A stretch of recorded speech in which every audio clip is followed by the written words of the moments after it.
Victime d'un cancer du pancréas, Claude Vennoux-Garros s'est éteint à l'âge de 74 ans le 4 mars 2004, soit il y a 19 ans jour pour jour.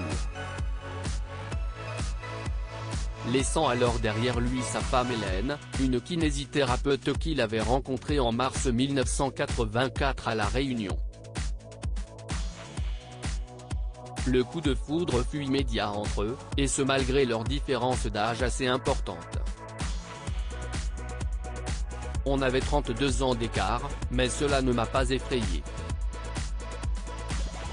Je n'étais pas prédestiné à vivre dans le monde de la chanson, je n'étais pas du tout fasciné par ça, avait-elle déclaré il y a plusieurs années dans les pages de gala, alors qu'elle publiait très bel ouvrage hommage sobrement intitulé Claude Nougaro, édition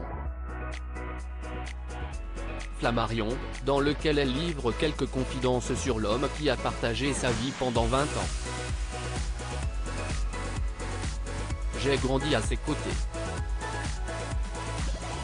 Je suis devenue la femme que je suis, avait-elle poursuivi, avant de le qualifier comme quelqu'un d'égocentrique mais de simple et de profondément humain. Si est un peu ma famille aux côtés du chanteur, célèbre interprète d'Armstrong, elle a dû faire quelques concessions, notamment celle de fonder une famille avec lui, puisqu'il était déjà père de 4 enfants, Cécile et Fanny, nés en 1962 et 1969, de son union avec Sylvie, Théa, fruit de son amour avec l'Arménienne Odette en 1971, et Pablo, né de sa relation avec la Brésilienne Marcia en 1977. On ne peut pas dire que ce soit un sacrifice. Si est comme ça. Claude a eu des enfants mais, en fait, il voulait être lui-même l'enfant.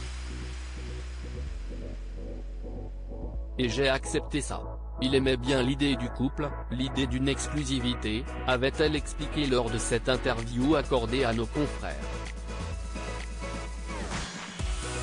Elle révélait d'ailleurs avoir gardé contact avec les enfants du regretté poète, « J'ai toujours des rapports avec ces enfants, si est un peu ma famille vu que je n'aille pas eu d'enfant avec Claude. Quand je l'ai connu, ses filles étaient déjà grandes. En revanche, son plus jeune fils, Pablo, avait 7 ans, il partait vivre avec sa mère au Brésil.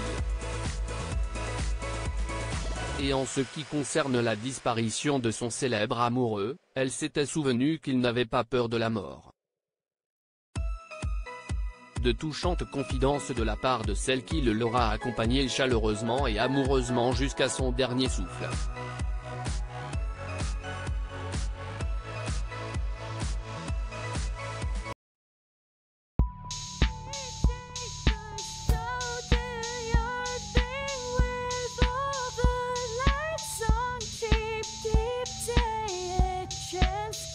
Keep taking a chance.